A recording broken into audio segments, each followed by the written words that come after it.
Menjelajahi tanah Papua, melihat kekayaan dan hasil alamnya. Bersama Awa, mari kita melihat Papua lebih dekat.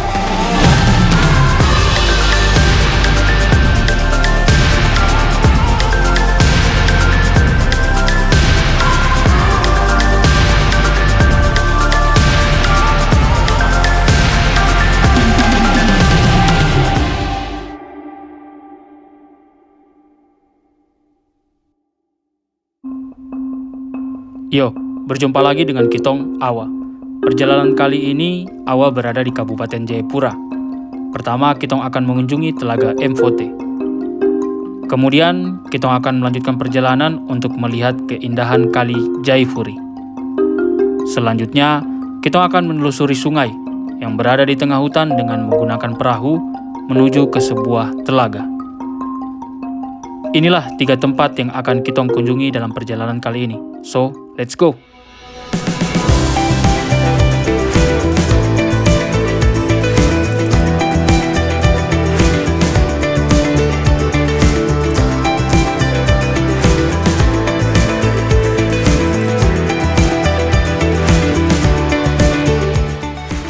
Yo, sudah lama rasanya Kitong telah berjumpa dengan teman-teman sekalian dalam perjalanan bersama Awa melihat keindahan tanah Papua. Kali ini Awa akan menuju ke sebuah destinasi wisata yang cukup terkenal di Kabupaten Jayapura. Untuk menuju ke lokasi wisata ini, Kitong akan menggunakan kendaraan motor dengan melewati jalan yang berada di sepanjang pinggiran Danau Sentani. Bagaimana pemandangannya selama perjalanan? Kalau ini kamu lihat sendiri sudah. Kitong yakin kamu pasti semua bilang bagus sekali. Jarak yang ditempuh dalam perjalanan ini menurut Kitong terlalu jauh, apalagi buat kalian yang senang jalan-jalan. Ditambah lagi akses jalannya sudah cukup bagus, walaupun belum semua jalan diaspal. Tapi menurut Kitong ini sudah cukup nyaman.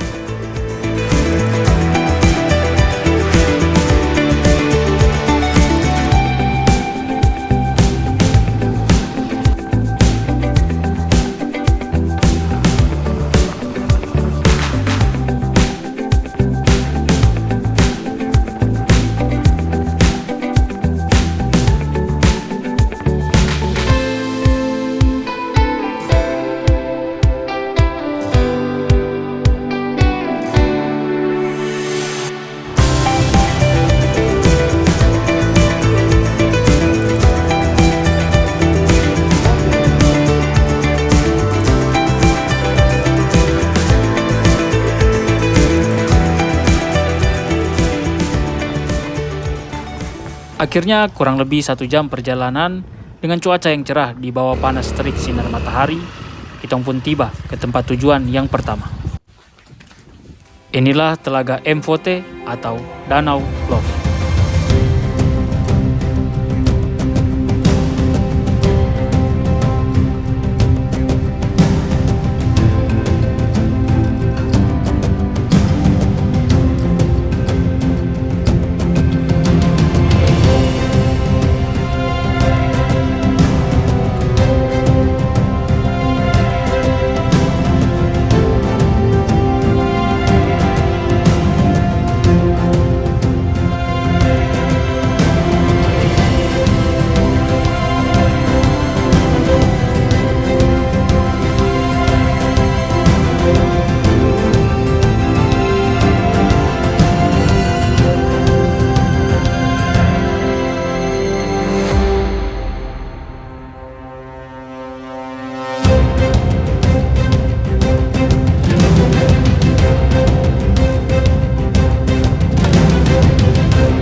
Yo, berjumpa lagi dengan Kitong Awa. Saat ini Awa sedang berada di salah satu destinasi wisata yang terkenal di Kabupaten Jayapura, yaitu Telaga Mfote atau bisa dikenal dengan istilah nama Danau Love. Bisa dilihat di belakang sana. Ya, jadi tempat ini disebut Danau Love karena memiliki bentuk yang hampir menyerupai seperti love atau hati. Walaupun kita lihat dari atas atau menggunakan drone, bentuknya tidak sempurna seperti hati, tapi seperti itulah penyebutan masyarakat tentang destinasi wisata ini. Dan tempat destinasi wisata ini terletak di distrik Ebung Fau, lebih tepatnya di selatan Danau Sentani. Dan selain pemandangan Danau Love, kita juga bisa menikmati hamparan rumput yang hijau dan perbukitan yang hijau. Selain itu di tempat ini juga ketika wisatawan datang bisa terdapat beberapa pondok. Jadi wisatawan bisa menggunakan pondok ini untuk tempat beristirahat atau tempat duduk-duduk menikmati pemandangan destinasi wisata ini. Ya, seperti inilah destinasi wisata yang ada di salah satu destinasi wisata yang ada di Kabupaten Jayapura. Buat kalian yang datang di Jayapura bisa berkunjung ke tempat ini. Ikuti terus perjalanan Awa untuk melihat keindahan Papua dari dekat.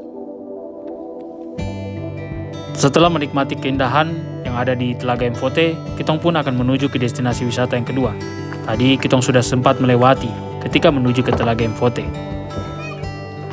Tempat ini termasuk dalam tempat wisata air, di mana sepanjang pinggiran kali terdapat jembatan papan sebagai akses jalan. Namun kondisi jembatan kayu pada bagian depan sepertinya sudah harus diperbaiki. Semoga ada pihak yang mau membantu memperbaiki jembatan di tempat wisata ini. Kita pun akan menuju ke bagian atas yang mengarah ke arah Danau Sentani. Di bagian ini memiliki jembatan papan yang baru dibandingkan di bagian depan.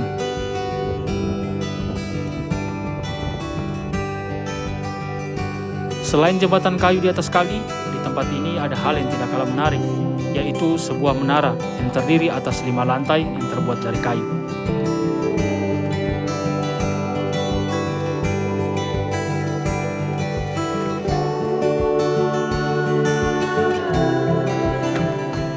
Kitong pun akan menuju ke tempat paling atas dari menara ini. Dan saat mengunjungi tempat ini, menurut Kitong, menara ini masih sangat kokoh, sehingga masih aman untuk dinaiki. Dan dari atas ini, Kitong bisa menikmati keindahan Kali Jayapuri dan Danau Sentani.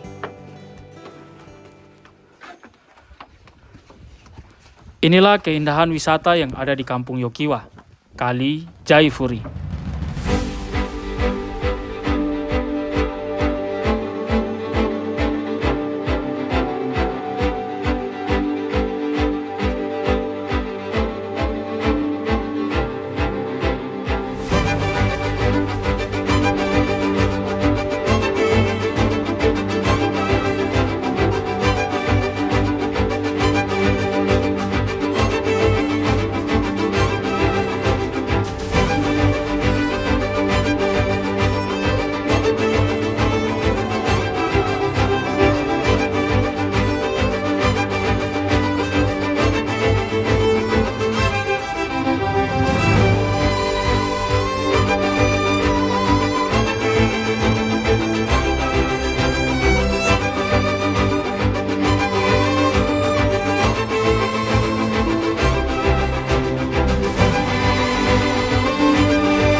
Yo, tadi kita sudah kunjungi Danau Love, dan saat ini kita mengunjungi lagi salah satu destinasi wisata yang ada di Kabupaten Jayapura, yaitu Kali Jayapuri di Kampung Yokiwa. Jadi kali ini merupakan jalur keluarnya air dari Danau Sentani menuju ke Muara Tami dan selanjutnya menuju ke laut. Dan menurut informasi yang kita dapat bahwa air ini juga akan mengalir menuju ke sebuah telaga, di mana masyarakat dari Kampung Puai sering menangkap ikan di tempat tersebut. Jadi kita penasaran dan kita akan menuju ke tempat itu. Ikuti terus perjalanan Awa selanjutnya.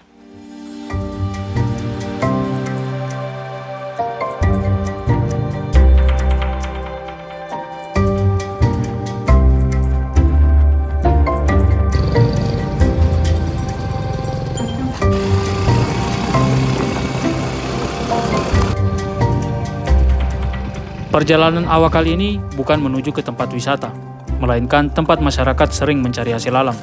Dan tempat yang kitong tuju bukan merupakan tempat umum. Ada masyarakat sebagai tuan tanah yang biasa mengelola hasil alam di tempat ini. Dan kali ini, Awa ditemani Om Kapol, salah satu masyarakat yang berasal langsung dari Kampung Puai.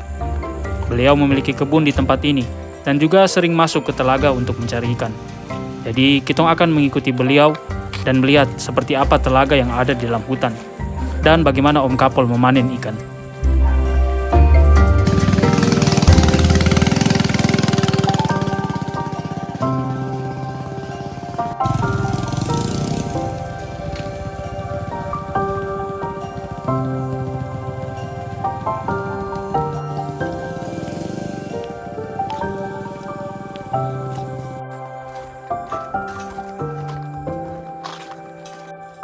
Ketika jalan menuju ke pinggir kali, kitong pun beruntung bertemu dengan salah satu keluarga dari Om Kapol.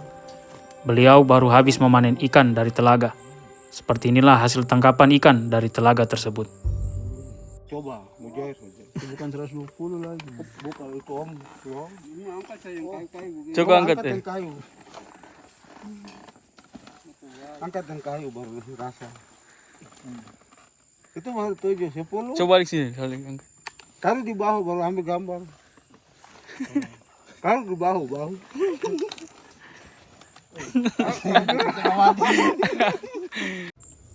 Hasil tangkapan ikan ini merupakan pesanan orang dengan harga berkisar 120.000 per ikat. Dengan jumlah ikan per ikat bisa 7 hingga 10 ekor, tergantung ukurannya. Menangkap ikan biasanya untuk dikonsumsi pribadi atau untuk dijual. Dan beliau ini akan mengantarkan ikan ini menuju ke pinggir jalan karena akan bertemu dengan orang yang telah memesan ikan tersebut.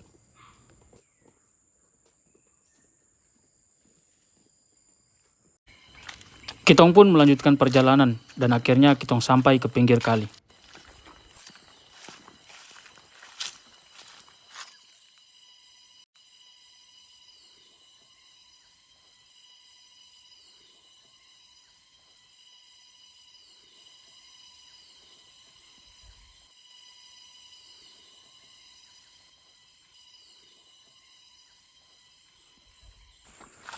Dari pinggir kali inilah, kitong bertiga dengan menggunakan perahu akan menelusuri kali hingga menuju ke telaga.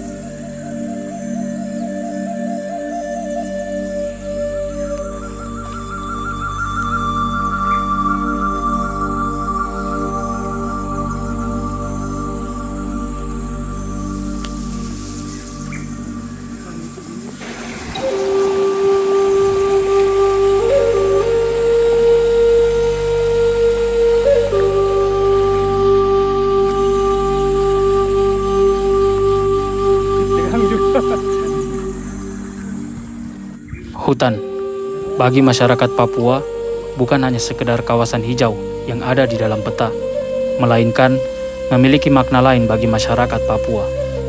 Tanah Papua biasa disebut sebagai tanah mama karena alamnya seperti seorang mama atau ibu yang memiliki kasih sayang, menjaga, dan melindungi, serta memberikan kehidupan dan identitas bagi penduduk asli Papua.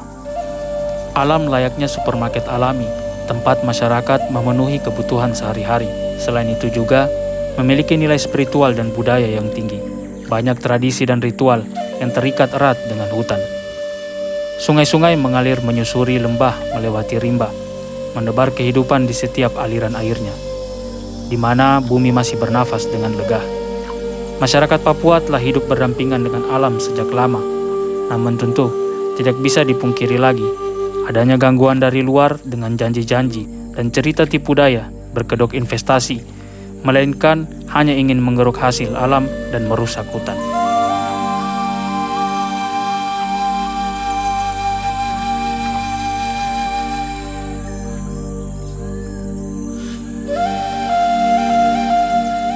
Akhirnya kitong memasuki wilayah hutan sagu. Itu pertanda kitong sudah mulai dekat dengan telaga. Kitong bisa melihat ekosistem yang ada dalam perjalanan menuju telaga merupakan ekosistem hutan rawa, di mana daerah permukaan yang selalu tergenang air dengan kondisi tanah yang tidak terlalu keras, dengan vegetasi berupa rumput ataupun sagu.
Akhirnya, setelah kurang lebih sekitar 1 jam menelusuri sungai dengan perahu, kitong pun tiba di telaga.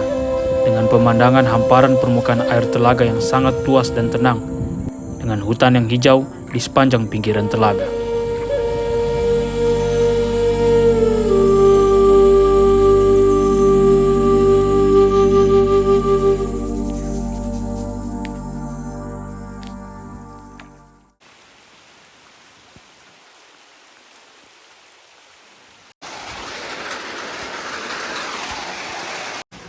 Yo, akhirnya kita sudah sampai ke telaga, dan ketika kita tiba ya cuaca seperti ini, hujan.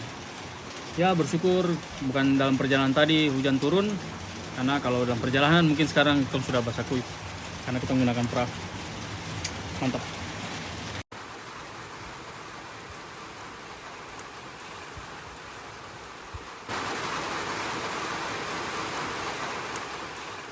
Inilah telaga di tengah hutan, di mana masyarakat menyebutnya Wakulu.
Oh ya, di tempat ini kitong terasa sendiri. Tidak hanya Om Kapol, ada masyarakat lain yang sedang mencari ikan di tempat ini. Sepanjang yang kitong lihat, kurang lebih ada sekitar 4 pondok yang berada di pinggiran telaga, yang biasa digunakan untuk tempat beristirahat. Karena masyarakat yang mencari biasa menginap di tempat ini. Om Kapol pun mulai mengecek jaring untuk melihat hasil tangkapan.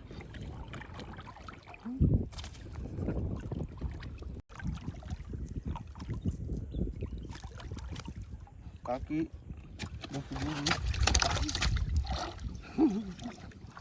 baru Jadi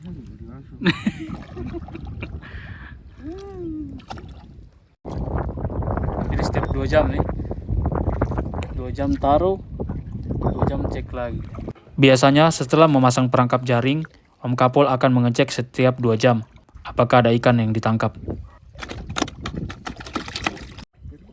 Ada yang kena lagi? Bisa juga. Jenis ikan yang berada di tempat ini sebenarnya beragam. Namun, ikan yang paling sering ditangkap yaitu ikan mujair atau nila, karena memiliki harga pasaran yang cukup tinggi di sekitaran wilayah Jayapura. Ketahuan. Dan buat teman-teman di sekitaran Jayapura, jika ingin memesan ikan, bisa menghubungi Om Kapol yang berada di Kampung Puai.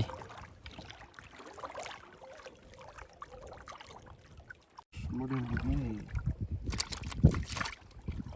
Ada buka dari kepala.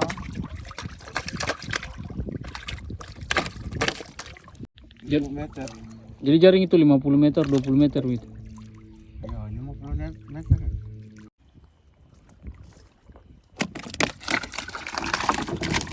Kaki-kaki.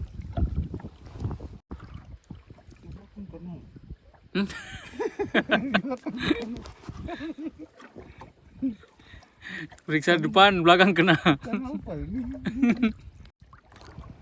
Proses menangkap ikan pun kitong rasa cukup, karena tujuan kitong bukan memanen ikan dalam jumlah banyak, melainkan hanya ingin melihat proses menangkap ikan, walaupun kitong bisa memanen ikan lebih banyak. Jadi, kitong kembali ke pondok untuk memasak ikan. Lihatlah. Inilah ikan kami.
Akhirnya, menu makanan kitong dalam perjalanan kali ini telah selesai kitong masak.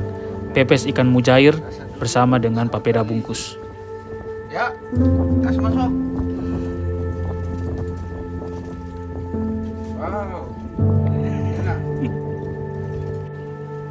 Mungkin dari kalian ada yang baru mendengar papeda bungkus.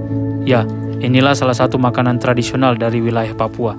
Jika biasanya papeda dimakan langsung ketika jadi atau dalam keadaan panas, papeda bungkus merupakan cara alternatif yang lebih efisien dan praktis untuk memakan papeda walaupun tidak dalam keadaan panas.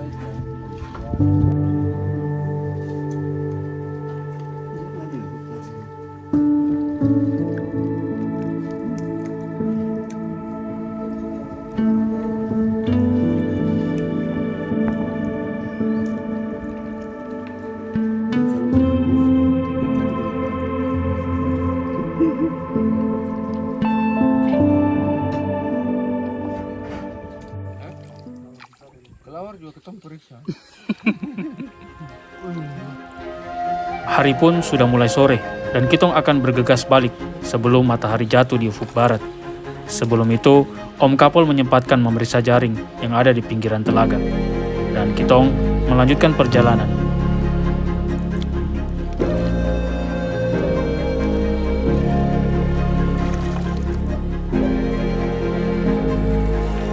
Perjuangan menelusuri sungai belum berakhir.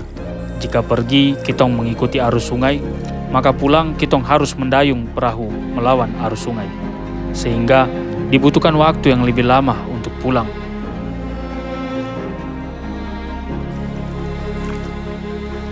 Kitong pun harus berhenti di tengah jalan untuk membuang air sungai yang masuk ke dalam perahu dan kemudian kembali melanjutkan perjalanan.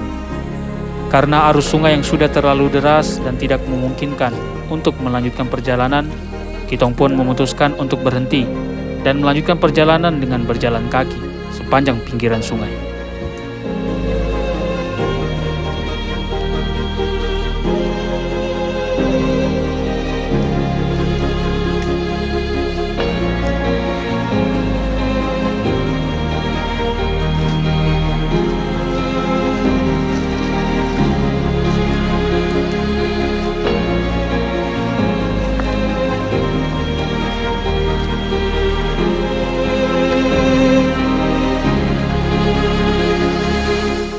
Tanah Papua, surga kecil yang jatuh ke bumi, bukan hanya karena alamnya, tetapi juga karena manusianya, dengan budaya dan tradisinya, yang bergantung kepada alam sebagai sumber kehidupan.